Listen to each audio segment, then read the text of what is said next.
Okay friends, good evening. आप सभी का इस गाइडेंस कोचिंग की ऑनलाइन प्लेटफॉर्म पर बहुत बहुत स्वागत है। हम यहाँ पर चर्चा कर रहे हैं करंट अफेयर्स, और करंट अफेयर्स में जिस बिंदु पर हम चर्चा कर रहे हैं, जो पत्रिका आज पढ़ रहे हैं, वो पत्रिका है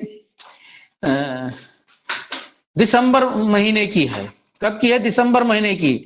और उसकी अंतरराष्ट्रीय घटनाओं पर चर्चा कर रहे हैं। लेकिन उसके पहले, शुरू करने से पहले, आप हमारे इस यूट्यूब चैनल को लाइक कर दें, सब्सक्राइब कर दें, शेयर कर दें। अरे भाई, कुछ कदम बढ़ाओ, आप लोग आगे बढ़ाओ, क्योंकि बहुत कम हो रहा है सब्सक्राइब।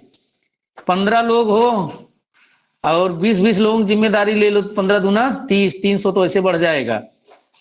चलो, बढ़ जाएगा, मुझे पूरा विश्वास है कि आप सभी जो है उस प्लेटफॉर्म पर भी हमारे साथ जुड़ेंगे। आज नहीं तो कल जुड़ेंगे, जरूर जुड़ेंगे। ठीक, बिल्कुल रिंकी जी, वहां पर भी आऊंगा मैराथन क्लास लेकर के। वहां पर बहुत सारे लोग सरलता से जुड़ जाते हैं। ठीक, आइए शुरू करते हैं।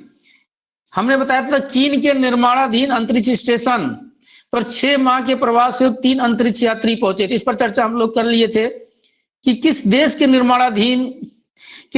निर्माणाधीन अंतरिक्ष स्टेशन पर जो है अभी हाल ही में अंतरिक्ष यात्री 3 अंतरिक्ष यात्री पहुंचे हैं। तो चीन के निर्माणाधीन अंतरिक्ष स्टेशन पर। बस इतना ही जानिए आप।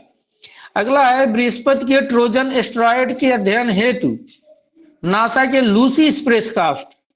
तो आपसे प्रश्न ये पूछा जाएगा, भाई लूसी, नोट करिएगा इसको, लूसी स्पेसक्राफ्ट,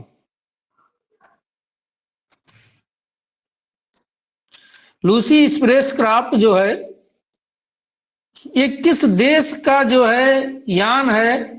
पहले तो यही पूछा जाएगा। तो आप जानते हैं नासा मतलब यूएसए का है, नासा का है। और सबसे उससे भी बड़ी बात है कि कहां पर भेजा जा रहा है, किस ग्रह पर भेजा जा रहा है। तो बृहस्पति ग्रह पर भेजा जा रहा है। किस ग्रह पर? बृहस्पति ग्रह पर। और बृहस्पति ग्रह पर जो भेजा जा रहा है, जो बृहस्पति ग्रह पर भेजा जा रहा है, उसका वहां पर किस चीज का अध्ययन करने के लिए भेजा जा रहा है? जुपिटर। बिल्कुल बिल्कुल बिल्कुल सलोनी जी, जुपिटर। किस चीज का अध्ययन करने के लिए भेजा जा रहा है? तो एक एस्ट्रॉयड है। क्या है? एस्ट्रॉयड को हिंदी में क्या कहते हैं? क्षुद्र ग्रह कहते हैं।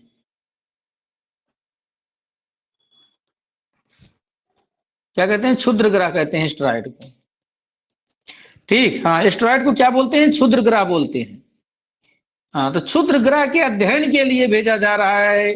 तो लूसी स्पेसक्राफ्ट किस ग्रह के अध्ययन के लिए भेजा गया है? बृहस्पति ग्रह के। और बृहस्पति ग्रह पे मेनली किसके लिए भेजा गया है? उसके एस्ट्रॉयड के लिए। और किसने भेजा है? यूएसए ने भेजा। इतनी जानकारी आप पीसीएस तक का आपका लेवल कवर कर रहा है। और कितने वर्षों तक अध्ययन करेगा? 12 वर्षों तक अध्ययन करेगा। कितने वर्षों तक? 12 वर्षों तक अध्ययन करेगा। कितने वर्षों तक? 12 वर्षों तक। बस इतना ही आपको। बाकी अगला जो पॉइंट आपका, उज्बेकिस्तान में राष्ट्रपति मिर्जी यादव 5 वर्ष के लगातार, तो बताया गया था इसमें, बस यही है। सुशील चंद्रा के एक पर्यवेक्षक बनाए गए थे वहां पर। भारत के मुख्य चुनाव आयुक्त सुनील चंद्रा वहां पर क्या बनाए गए थे? पर्यवेक्षक बनाए गए थे। बस यही आपके लिए यहाँ पर इंपॉर्टेंट, और कुछ नहीं है। तो इसको भी नोट कर लेंगे। अगले पेज पर हम बढ़ते हैं। यहीं से खत्म हो गया आपका अंतरराष्ट्रीय, और हम चलते हैं आर्थिक परिदृश्य पर चर्चा करेंगे। क्या करेंगे अब? आर्थिक परिदृश्य पर। तो मैंने बताया है कि आर्थिकी में मैं एक साथ लेकर के आऊंगा, डाटा आपको बताऊंगा, एग्जाम से पहले डाटा बताऊंगा आपको, और उसी में से जो है आपका सारे क्वेश्चन फंसेंगे। ठीक, इसको हम साथ में चर्चा करते हुए चल रहे हैं, जो इंपॉर्टेंट होगा उसको भी बता देंगे। तो 2021-22 की चौथी मौद्रिक नीति में भी रेपो दर व बैंक दर सहित सभी प्रमुख बैंक दरें अपरिवर्तित। तो आपको ये नहीं पढ़ना है। मैंने चर्चा किया था भाई कि रेपो रेट क्या है, चर्चा कर चुका हूं। रेपो रेट क्या है बताओ, बैंक दर क्या है, और रिवर्स रेपो रेट क्या है? आप बताओ भाई, आज चर्चा फिर कर लेते हैं। रिवर्स,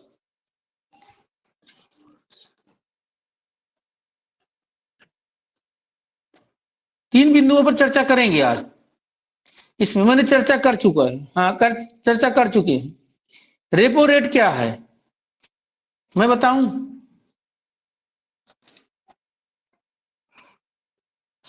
प्रिया जी बिल्कुल सही बता रही हैं आप। रिया जी आप भी एकदम सही बता रही हैं। रेपो रेट जिस पर आरबीआई ऋण देती है, बिल्कुल सही। देखिए, रेपो रेट जिस पर आरबीआई क्या करती है, सार्वजनिक बैंकों को देती है। किसको देती है? ध्यान में एक चीज ये जरूर, ये पॉइंट मत भूलिएगा, सार्वजनिक बैंकों को। बिल्कुल प्रिया जी,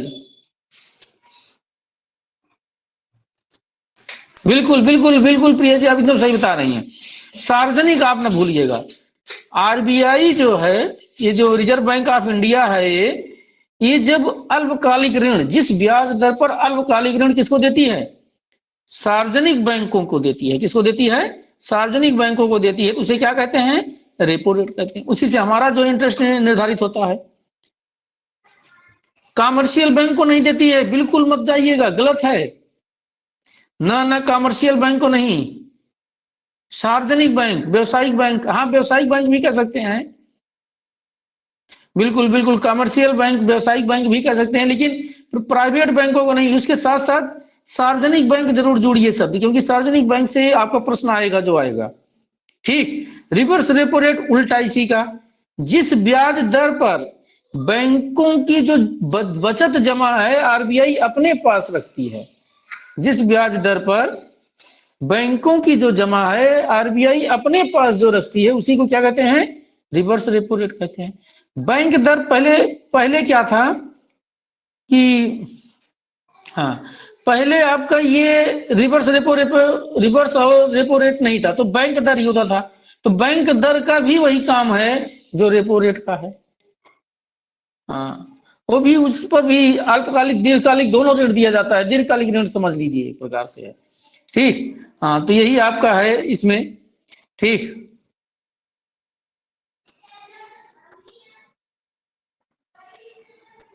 ठीक, आगे बढ़े, इतना समझ में आ गया होगा बस। बाकी कितना है परसेंटेज, इसको अभी आप यहाँ पर अगर जानना चाहते हैं तो थोड़ा सा जान लीजिए। बाकी आपके एग्जाम से प्रश्न नहीं आएगा। देखिए, रेपो रेट कह रहा है 4% है। मैं उसी समय बताऊंगा जो रहेगा। पीसीएस में ज्यादा पूछे जाते हैं प्रश्न, लेकिन आप लोग सुपरटेट में नहीं पूछे जाएंगे। लेकिन पढ़ रहे हैं तो अपनी क्षमता बढ़ा लीजिए आप लोग। रिवर्स रेपो रेट 3.35 है। ठीक। बैंक दर 4.25 है। सब 4.25 है ये भी। ये सब सारी चीजें मैं क्लियर करूंगा। अभी आप बस केवल इतना जानते रहिए। आगे पेज पर बढ़ते हैं और देखते हैं और क्या हमारे लिए इस पृष्ठ पर इंपॉर्टेंट है। इस पृष्ठ पर और कुछ नहीं है, आगे बढ़ते हैं। ये 2021-22 की पहली छमाही में वस्तुगत बिल्कुल नहीं पढ़ना है आपको, इसे छोड़ करके आगे बढ़ते हैं हम। ठीक, इसे छोड़ करके आगे बढ़ते हैं, कोई मतलब नहीं है आपका। फालतू का समय हम लोग नहीं गंवाएंगे आज। 2021-22 के पहले 4 महीनों में देश में प्रत्यक्ष विदेशी निवेश में 62% की वृद्धि। तो लास्ट में ये सब चीजें देखेंगे हम लोग, अभी कुछ नहीं देखना है। हाँ, एयर इंडिया की बिक्री है तो टाटा समूह की बोली सरकार ने स्वीकार की।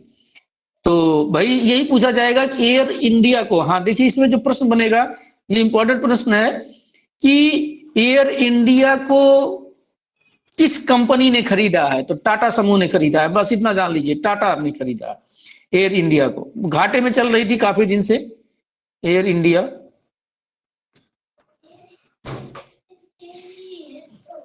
ठीक, इसमें से आपका यही पूछा जाएगा, एयर इंडिया को किसने खरीदा है? तो किसने खरीदा? टाटा समूह ने खरीदा। पहले टाटा की थी, फिर टाटा के पास चली गई, बस इतना ही आपको जानना है। टाटा समूह ने इसे बेचा था और फिर टाटा ने इसे ले लिया।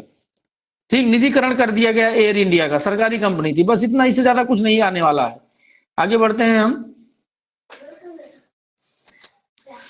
अब देखिए, बहुत इंपॉर्टेंट प्रश्न आपका बन आ गया आपके पास, इस पर थोड़ी चर्चा करेंगे, काफी 2-4 मिनट का समय लेंगे आप लोगों का। ठीक, यहाँ पीसीएस से भी प्रश्न बनता है आपका। ठीक, trade, super trade, bank, SSC जो भी देने जा रहे हैं, यहां से प्रश्न बनता है।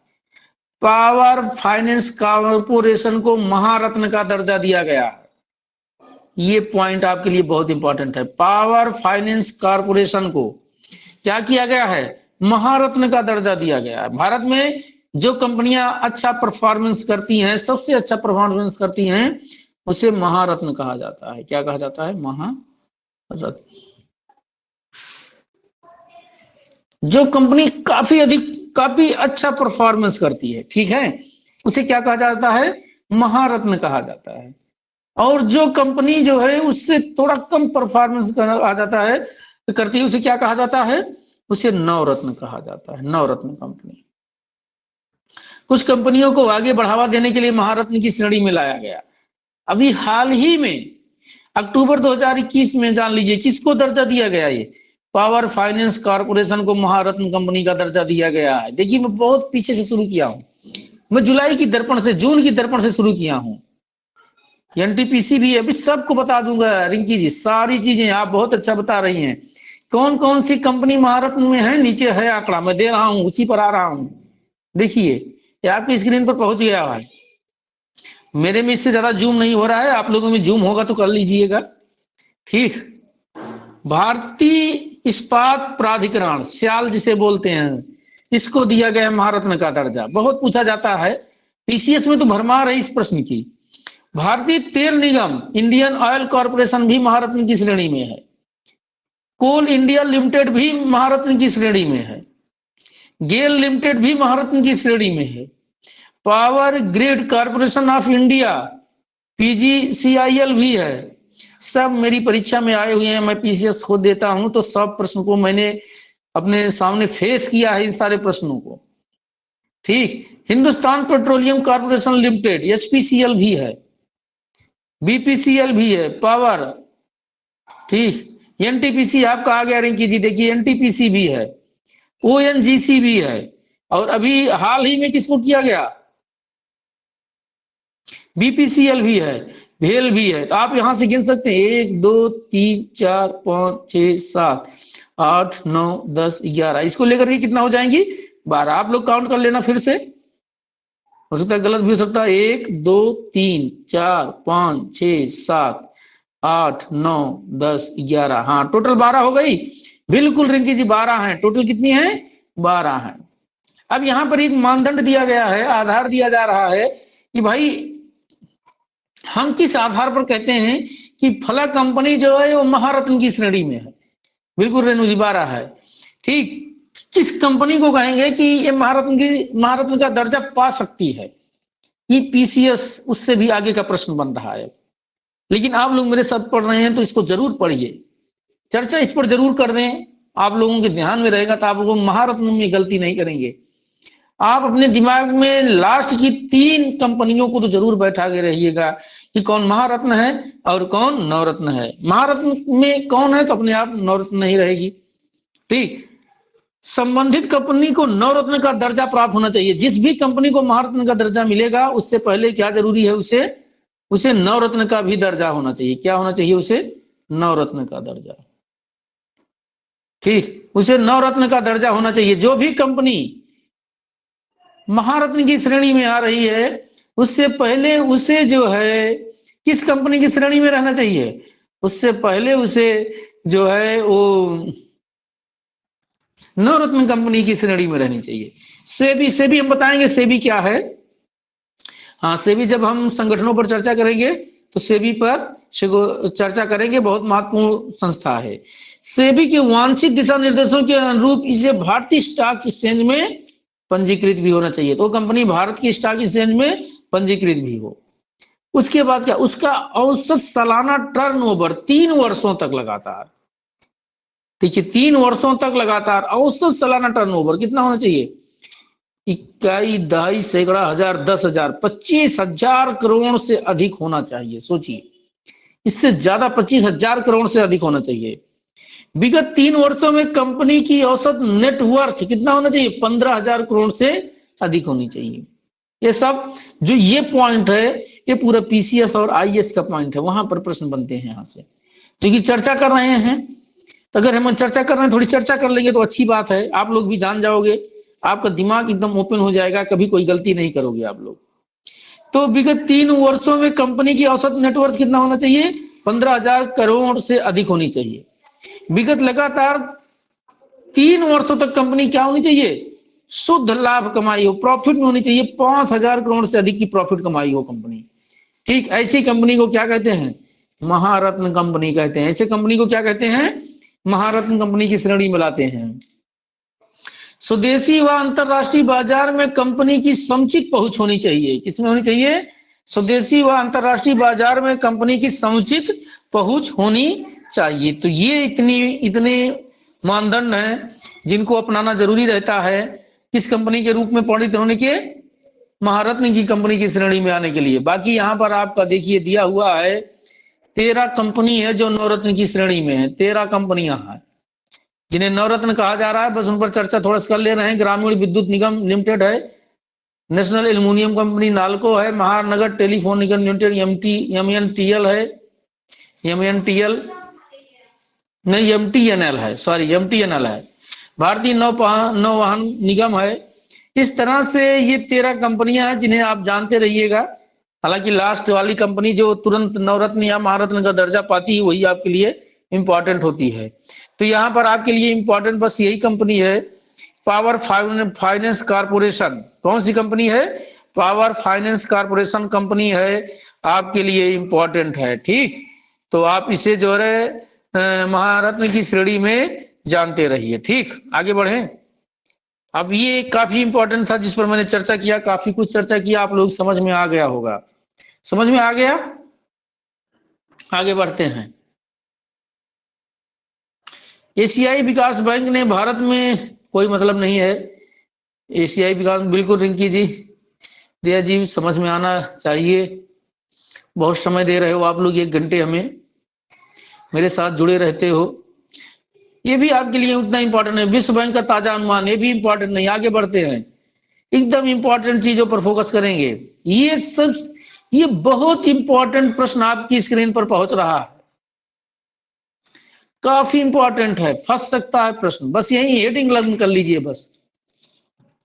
ग्लोबल हंगर इंडेक्स, वैश्विक भूख सूचकांक जिसे कहते हैं, हिंदी में इसे क्या कहेंगे? वैश्विक भूख सूचकांक।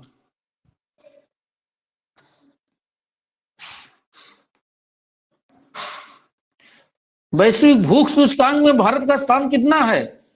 101 है। कितना है? 101। बहुत अच्छा, बिल्कुल रेणु जी, कितना है? 101 है। कुल कितने देश थे?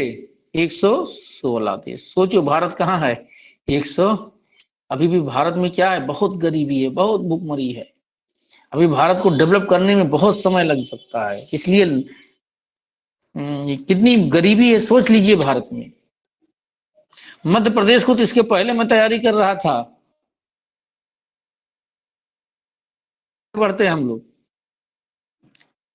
देखते हैं और इसमें कुछ इंपॉर्टेंट मिल जाए हम लोगों को। हंगर इंडेक्स इतना माना जाता है कि लो है, इतने जितने बीच में रहेंगे। हालांकि आपके एग्जाम में नहीं आएगा, इसलिए इस पर ज्यादा चर्चा नहीं कर रहे हैं। पाकिस्तान हमसे ऊपर है, श्रीलंका 65वें पर है। सब देखिए पड़ोसी देश हमसे ऊपर है। भारत में गरीबी ज्यादा है ऐसा माना जा रहा है। ठीक, आइए आगे बढ़ते हैं। यहां से कुछ नहीं मिलने वाला है हम लोगों को।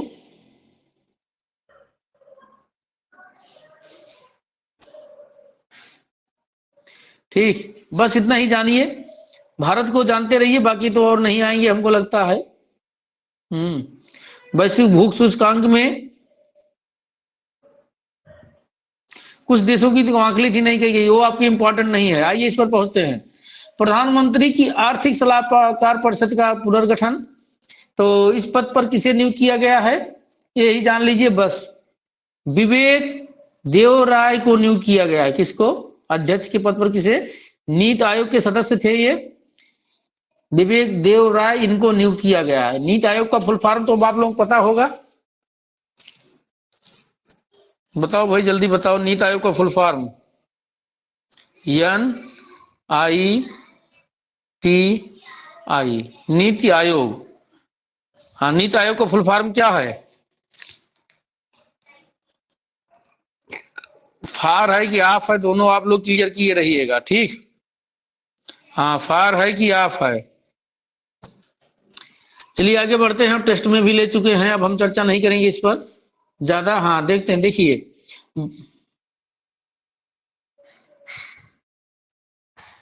बीच में भी एक गड़बड़ है आपका Priya ji. National information information नहीं है। चलिए, फार ऑफ भी नहीं है, अभी आपका सही नहीं है, आगे चलिए।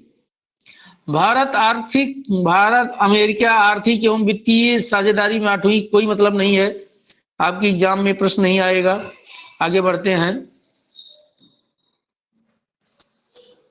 हाँ देखिए, आपका आर्थिकी भी खत्म हो गया। क्या खत्म हो गया?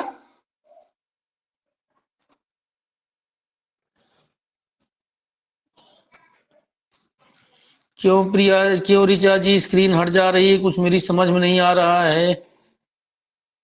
बिल्कुल, national institute for transforming India. बिल्कुल रिंकी जी, आपने एकदम सही बताया जो है। भाई आप लोग सभी के स्क्रीन पर ऐसा हो रहा है कि केवल रिचा जी की स्क्रीन पर? नेटवर्क इशू होगा। बिल्कुल रेणु जी, आपने सही बताया, नेटवर्क इशू हो सकता है। सब ठीक है? चलो अच्छी बात है, ठीक रहना भी चाहिए। देखिए, जिनकी कुछ समस्या हो सकती है नेटवर्क इशू, क्योंकि मेरी तरफ से तो कोई समस्या आ ही नहीं सकती। अगर मेरी तरफ से समस्या आएगी तो सबके यहाँ समस्या आएगी। ठीक, बिल्कुल सब सही चल रहा है सलोनी जी। हम आगे बढ़ते हैं क्योंकि बहुत महत्वपूर्ण समय चल रहा है आप लोगों का। देखिए, आप लोग थोड़ा सा नेटवर्क में चले जाओ भाई। मैं पहले दिन ही कहता हूं कि क्लास शुरू होने पर आप सबसे पहला काम करिए कि नेटवर्क में चले जाइए। ईयरफोन ले लीजिए आप, ठीक, और एक नोटबुक ले लीजिए और एक पेन ले लीजिए। 4 चीज आपके पास होनी चाहिए जब मेरे साथ आप बैठ करके तैयारी कर रहे हों, क्योंकि बिना इन 4 के हम आपके साथ अच्छी तरह से आप मेरे साथ नहीं जोड़ पाएंगे। ठीक, हाँ तो हम आगे बढ़ते हैं। ठीक है, आगे बढ़ते हैं हम। SCU, SACU क्या है? Southern African custom union. तो आपके लिए उतना इंपॉर्टेंट नहीं है, बस जान लीजिए साकू क्या है। Southern African custom union, southern African custom union है। क्या है? सदर्न अफ्रीकन कस्टम यूनियन है। आपसी इसकी व्याख्या क्या कर है, व्याख्या थोड़ा देख लेते हैं। आपसी व्यापार हेतु ये दक्षिण अफ्रीका के 5 देशों का एक सीमा शुल्क संघ है कि आप हमारी वस्तुओं को हमारे यहाँ बेचोगे तो हम आपसे सीमा शुल्क नहीं लगाएंगे आपके ऊपर। कौन कौन से देश हैं? Botswana, Eswatini, sorry, Eswatini, लिसोथो, Namibia और दक्षिण अफ्रीका। कितने देशों का नाम सुना था आप लोगों ने? सच सच बताना। लिसोथो का नाम सुना था, एस्वातिनी का नाम सुना था, लेकिन मेरे साथ पढ़ रहे हैं तो ये भी देश हैं, विश्व में कहीं पर हैं, अमेरिका की तरह हैं। अमेरिका की तरह नहीं भाई, अमेरिका तो डेवलप देश है, डेवलप कंट्री है। सुनेंगे आप लोग, अभी बहुत कुछ पढ़ेंगे मेरे साथ जो है। ठीक, हाँ बहुत कुछ आप लोग अध्ययन करेंगे, क्योंकि ये तो शुरुआत है, जब तक आप लोगों की परीक्षा नहीं हो जाएगी। अफ्रीकन, बिल्कुल अफ्रीकन कंट्री, अफ्रीका को सुने थे? हाँ, दक्षिण अफ्रीका के बारे में जानेंगे आप, बिल्कुल जानेंगे। बिल्कुल प्रियंका जी, बोत्सवाना के बारे में तो आप लोग जान ही रहे होंगे ओनली। हाँ, लिसेथो भी एक देश है, हाँ साउथ अफ्रीका में है, अफ्रीका महाद्वीप में है। आगे बढ़ते हैं, हम चर्चा करते हैं नियुक्तियों पर। हाँ, नियुक्तियां देखेंगे और आगे देखेंगे, जहां तक देख पाएंगे वहां तक हम लोग, जहां तक चर्चा कर पाएंगे करेंगे। अमित खरे प्रधानमंत्री के नए सलाहकार, तो आप लोग जानते रहिए भाई कि अमित खरे क्या हो गए हैं, प्रधानमंत्री के सलाहकार हैं। बस इतना जानते रहिए, बहुत इसमें रटने की जरूरत नहीं।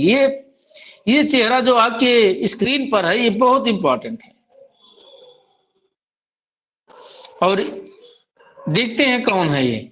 तो ये भारतीय रिजर्व बैंक के गवर्नर हैं। कौन है? आरबीआई के गवर्नर हैं। हाँ, आरबीआई के क्या है? ये गवर्नर है। ये आरबीआई के गवर्नर हैं। और क्या कर दिया गया है इनकी, नहीं नहीं हम नहीं जाओ, इनके कार्यकाल में वृद्धि कर दी गई है। क्या कर दी गई? इनके कार्यकाल में वृद्धि कर दी गई। कितने वर्ष की? 3 वर्ष की। तो भाई अब कब तक बने रहेंगे ये बने रहेंगे 2024 तक। चलो, अब आपको भारत का आरबीआई गवर्नर के 2024 तक, बिल्कुल बिल्कुल प्रियंका जी, 2024 तक ये क्या रहेंगे? आरबीआई के गवर्नर। तो आपको भाई अब जब तक तैयारी करना है तब तक रिजर्व बैंक के गवर्नर को लर्न नहीं करना है। पूछो क्यों?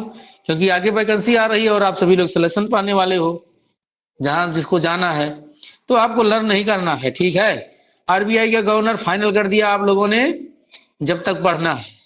ठीक, हाँ, जब तक तैयारी करनी है तब तक आरबीआई का गवर्नर शक्तिदास, इनको आप लोग जो है देख लीजिए। चेहरा खूब अच्छी तरह से यही है, इन्हीं को आपको लर्न किए रहना है और आपका काम निकल जाएगा। 4 और डिप्टी गवर्नर होते हैं, मैंने चारों का नाम लिखा दिया है डिप्टी गवर्नर। इनको आप लोग यहीं से जोड़ लीजिएगा, आप इनको फाइनल कर दीजिए अपनी जहां पर नोटबुक में हो। नियुक्ति का जो कॉलम आपने बनाया होगा, जहां पर नियुक्ति में आगे बढ़ रहे होंगे, आपने कॉलम कैसे बनाया है? आप 4 कॉलम बनाना, 4-5 कॉलम आपको बनाना था। एक राष्ट्रीय, दूसरा अंतरराष्ट्रीय, तीसरा जो है आर्थिकी, चौथा नियुक्ति, खेलकूद, इस तरह से संक्षिप्तकी का। और वहीं पर आप इसको फाइनल करते हुए चलिए, पूरे साल भर का करंट एक जगह कलेक्शन हो जाए। और जब भी आपका एग्जाम हो 10 मिनट के, 1 घंटे के अंदर में आपका करंट तैयार, आपके दिमाग पे ऑनलाइन शुरू हो जाए करंट जो है।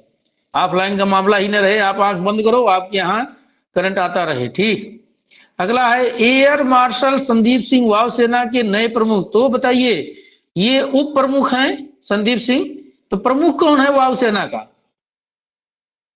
वायुसेना का प्रमुख कौन है? बताओ भाई जल्दी, मैंने भी चर्चा किया था आप लोगों से। कौन है प्रमुख वायुसेना का? बताते रहिएगा, आगे बढ़ता हूं तब तक, अगर उत्तर आ जाता है, नहीं तो मैं बता दूंगा आप लोगों को। तो पीटीआई का आपको उतना इंपॉर्टेंट नहीं है, नए चेयरमैन। और यहां पर दिया गया है कि उच्च न्यायालय में नए मुख्य न्यायाधीश, सबको नहीं लर्न करना है आप लोगों को। कहां कहां उच्च न्यायालय में मुख्य न्यायाधीश बने हैं, इससे आपको कुछ नहीं लेना देना है। ठीक है, आपको बस इतना जानना है कि इलाहाबाद और सुप्रीम कोर्ट छत्तीसगढ़ हैं, अरुण कुमार जी जानते रहिए, बाकी आपके एग्जाम में नहीं आने वाले हैं। हिमाचल प्रदेश छोड़िए, नहीं तो आप लोग ज्यादा होने लगेगा। आप केवल उत्तर प्रदेश का लर्न करिए बस। ठीक, हाँ, उत्तर प्रदेश का लर्न करिए, इलाहाबाद हाई कोर्ट का, बस इससे ज्यादा आपको नहीं जानने की जरूरत है। यूको बैंक के प्रबंध निदेशक को क्या बनाया गया है? ए के गोयल को आईबीए। आईबीए मतलब क्या है?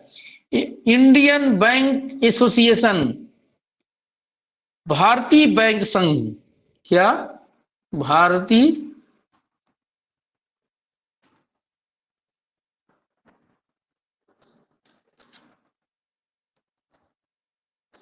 हाँ, भारतीय बैंक संघ के क्या बनाए गए हैं? चेयरमैन कौन बनाए गए हैं? ए के गोयल बनाए गए हैं। बस इतना जान लीजिए और कुछ नहीं जानना है आपको। तो नियुक्तियां आपके सामने हो गई। 2 नियुक्तियां आपको बहुत इंपॉर्टेंट मिली, एक तो शक्तिकांत दास जी के बारे में आपने जो पढ़ा, और दूसरा जो है हाँ भारतीय बैंक संघ जो आपने देखा ये। बाकी और कोई विशेष इंपॉर्टेंट नहीं मिला आपको आज। ठीक, Devvrat Mukherjee bureau of circulation के नए अध्यक्ष, जाते हटाइए इनको। संजय भट्टाचार्य स्विट्जरलैंड में, भारत के कोई मतलब नहीं, स्विट्जरलैंड में बन गए हैं, रहने दीजिए उनको राजदूत, आपको एग्जाम में नहीं आएंगे। आइए पुरस्कार देखते हैं, पुरस्कार देख करके आज हम थोड़ा सा फिर बंद करेंगे। पुरस्कार में सबसे पहले है तमिल फिल्म पुरस्कार देखेंगे हम लोग। आप लोग ऊबन तो नहीं हो रही है, पढ़ने में कोई दिक्कत तो नहीं आ रही, समझ में आ रहा है, ज्यादा तो नहीं हो रहा है? चलिए आगे बढ़ते हैं हम।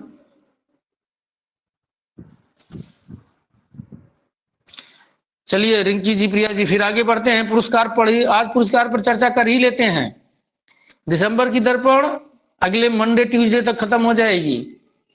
फिर इस बार मैं एक नया परिवर्तन करने चल रहा हूं, अप्रैल की दर्पण पढ़ूं, अप्रैल की दर्पण पर चर्चा करूंगा इसके बाद। अब जिससे आपका करंट लास्ट का भी होता रहे और वर्तमान का भी चलता रहे दर्पण, जिससे कि आप लोग को दिक्कत ना हो।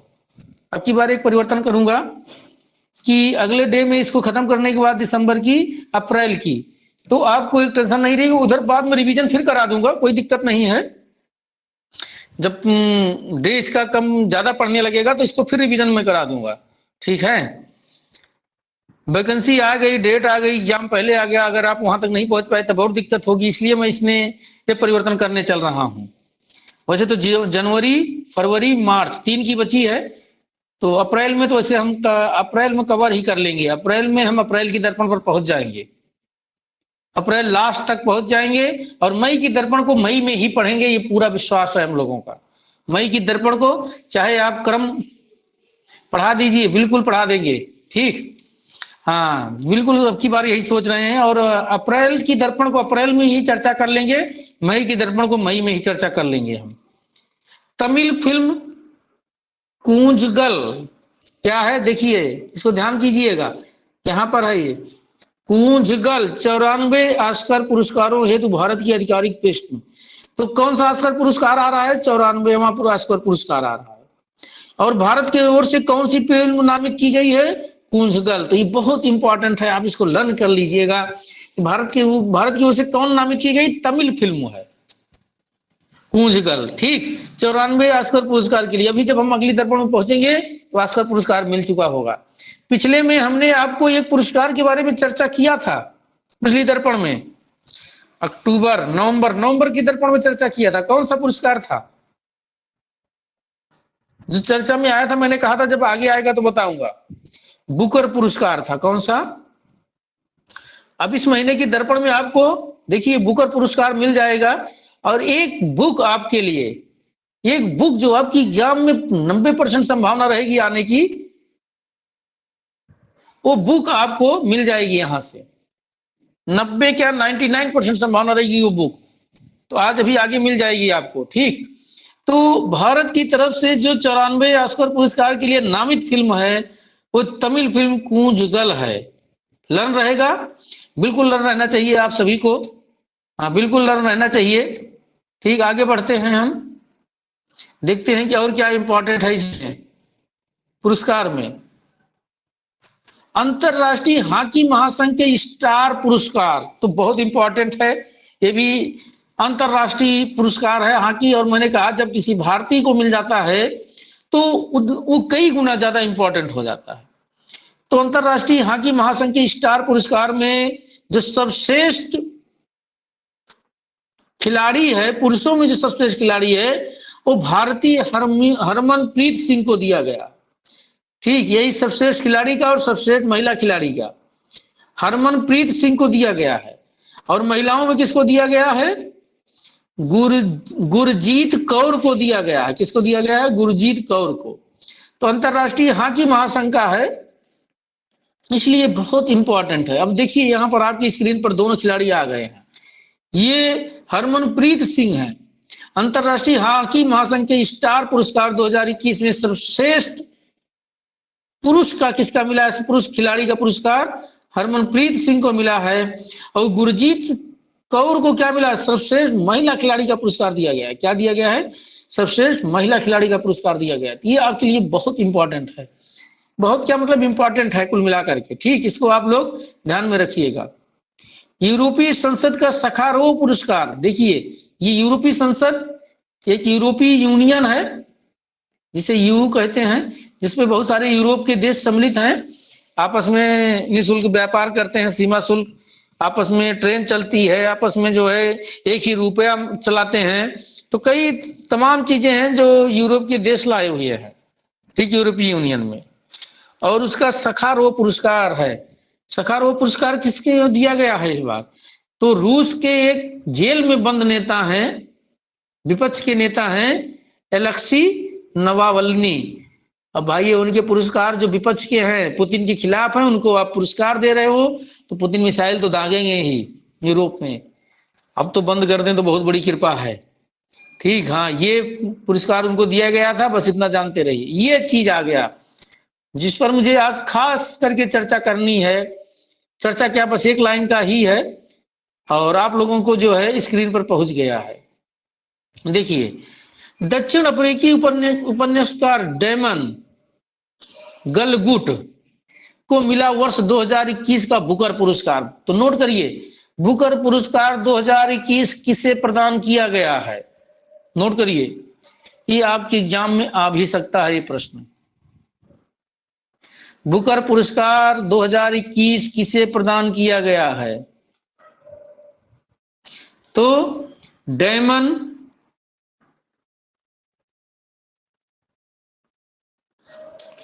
गलगुट,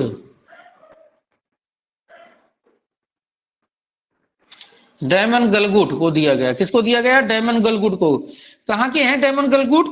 तो दक्षिण अफ्रीका के हैं, अफ्रीकी महाद्वीप के दक्षिण अफ्रीका। देखिए दक्षिण अफ्रीका एक देश भी है और अफ्रीका महाद्वीप भी है। ठीक, तो अफ्रीका में दक्षिण अफ्रीका सबसे दक्षिण में है, इसलिए से दक्षिण अफ्रीका महाद्वीप, दक्षिण अफ्रीका देश कहते हैं। और वहीं के उपन्यासकार हैं गलगुट, डैमन गलगुट। तो गलगुट लर्न करिए, डी हो सकता है 60 हो जाए आपकी एग्जाम में, डी गलगुट आकर जाए। तो गलगुट मत भुलाइएगा। गलगुट को मिला 2021 का बुकर पुरस्कार। छोटे ऊ का मात्रा गलगुट में भी है, छोटे ऊ का मात्रा बुकर में भी है। तो वही चीज है कि मैं जब लर्न करता था तो ऐसे बैठा लेता था, एक पढ़ने के लिए एक और लर्न, ज्यादा मेहनत। लेकिन हो सकता है ट्रिक कभी कभी काम कर जाती थी कि भूलता रहता था, तो ये चीजें ध्यान में आ जाती थी। तो गलगुट, गलगुट पुरस्कार, गलगुट को क्या मिला है? बुकर पुरस्कार मिला है। अब भाई पुस्तक मैंने कहा था 10-12 पुस्तक बताऊंगा, तो इनकी एक पुस्तक है द प्रॉमिस। इनकी पुस्तक का नाम क्या है? The promise. इनकी पुस्तक का नाम क्या है? द प्रॉमिस को दिया गया है। ठीक, किसको दिया गया है? द प्रॉमिस को दिया गया है। तो हम भी आप लोगों के साथ भाई प्रॉमिस कर रहे हैं कि करंट के सारे प्रश्न जो है आपको मिल जाएंगे, 30 नंबर के लगभग प्रश्न मिल जाएंगे। भाई सारे तो नहीं फंसा सकता, लेकिन मिलने की संभावना है। तो प्रॉमिस, अब इसी के साथ आप जोड़ लीजिएगा कि कौन सी पुस्तक थी जिसके लिए बुकर पुरस्कार 2021 दिया गया? द प्रॉमिस को दिया गया। तो प्रॉमिस को दिया गया, प्रॉमिस हो चुका है। अब ऑनलाइन प्लेटफॉर्म पे हम लोग जुड़ चुके हैं और सिलेक्शन के नजदीक अब हम लोग पहुंच रहे हैं। ठीक, बिल्कुल सिलेक्शन के नजदीक आप सभी पहुंच रहे हैं। और पूरा का पूरा जो है करंट और पूरा का पूरा जो है आपको यहीं से मिल जाएगा। जीएस के जो 60 से 65 जो आपको इलाहाबाद में वो प्लेटफॉर्म नहीं दे पाएंगे, जो हम हमारे प्लेटफॉर्म से आपको मिल जाएगा। ठीक, आज संस्कृत पर बहुत देर तक 1 घंटे हमारी चर्चा होती रही, क्वेश्चन बनाते बनाते नहीं आ पाया। तो संस्कृत का टेस्ट, ये भी 40 क्वेश्चन का मैं कोशिश कर रहा हूँ। 40 क्वेश्चन बहुत जल्द जुड़ जाए, हिंदी इंग्लिश और संस्कृत। तो 100 क्वेश्चन के लगभग हम आपको पहुंचा देंगे। ठीक, हाँ, तो ये आपको यहां से मिल गया कि बुकर पुरस्कार 2021 किसे प्रदान किया गया। यहाँ पर देखिए साफ साफ इन्होंने लिख दिया है भाई, पिछली दर्पण में पढ़ लीजिएगा। तो मैं भी कह रहा हूँ पिछली दर्पण में पढ़ लीजिएगा। 6 पुस्तकों को नामित किया गया था, कौन कौन सी पुस्तक थी, नवंबर के दर्पण में इन्होंने बता दिया। तो भाई आप लोग भी पढ़ लेना वहां पर, हालांकि उतना इंपॉर्टेंट नहीं है। मैं जब उस पर चर्चा कर रहा था तो मैंने बताया कि इसको जिस पुस्तक को बुकर पुरस्कार मिलेगा उसी को हम सबसे इंपॉर्टेंट मान लेंगे। ठीक, हाँ, सबसे इंपॉर्टेंट उसी को मान लेंगे। अगला है वाकलाव हाबिल मानवाधिकार। छोड़िए, हटाइए, आगे बढ़िए। आज बुकर मिल गया सबसे इंपॉर्टेंट, हमको और कुछ नहीं पढ़ना है और किसी पर चर्चा नहीं करनी है। राष्ट्रीय खेल पुरस्कार, मेरा मन कर रहा है कि इस पर कल चर्चा करूं, क्योंकि यहां से भी प्रश्न आपको मिलेगा और लंबी क्लास काफी चली जाएगी, आधे घंटे लग जाएगा, 15 मिनट लग जाएगा। तो इस पर कल चर्चा करूंगा और ज्यादा बच नहीं रहा है, अब डे वगैरह यही सब है, तो कल चर्चा हो जाएगी आपकी। ये बहुत इंपॉर्टेंट राष्ट्रीय खेल पुरस्कार है। लाल बहादुर शास्त्री पुरस्कार किसको दिया गया है? एक पहले लाल बहादुर शास्त्री देख लेते हैं।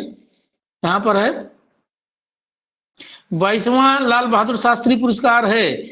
अखिल भारतीय आयुर्विज्ञान संस्थान के निदेशक रहे रणदीप गुलेरिया को उपराष्ट्रपति वेंकैया नायडू ने नई दिल्ली में, तो किसको दिया गया लाल बहादुर शास्त्री पुरस्कार 2021? 21 है, 22वां है। किसको दिया गया है? रणदीप गुलेरिया को दिया गया। किसको दिया गया? रणदीप गुलेरिया को दिया गया। ये आपके लिए इंपॉर्टेंट है, जानते रहिए। राष्ट्रीय खेल पुरस्कार मैंने सोचा था जब मैं इसको आज आपको पढ़ाने से पहले एक बार मैं सारी चीजें देखता हूँ कैसे कैसे क्या पढ़ाना है, तो ये जब आया तो मुझे ये लगा था कि मुझे अगर 15 मिनट से 20 मिनट समय मिलेगा तब मैं इस पर चर्चा करूंगा, 20 मिनट कम से कम, क्योंकि ये बहुत इंपॉर्टेंट टॉपिक है। एक पुरस्कार आपको बुकर जो मिला हुआ है वो आपके लिए काफी इंपॉर्टेंट है, और राष्ट्रीय खेल पुरस्कार आपके लिए तो बहुत इंपॉर्टेंट है। यहाँ पर एक एक खिलाड़ी पर हम आपसे चर्चा करेंगे जिनको हम इंपॉर्टेंट समझेंगे, और कल इस पर बृहद रूप से चर्चा करेंगे आप सभी लोगों से। ठीक, और देखते हैं कोई पुरस्कार हो इसके अलावा तो उस पर चर्चा करेंगे हम। नहीं नहीं, बस यही पुरस्कार है, इसके बाद निधन आ जाएगा, और निधन के बाद आपका बहुत जल्द समाप्त हो जाएगा। ठीक, तो हम अपनी पहले रिकॉर्डिंग क्लास को ऑफ करते हैं।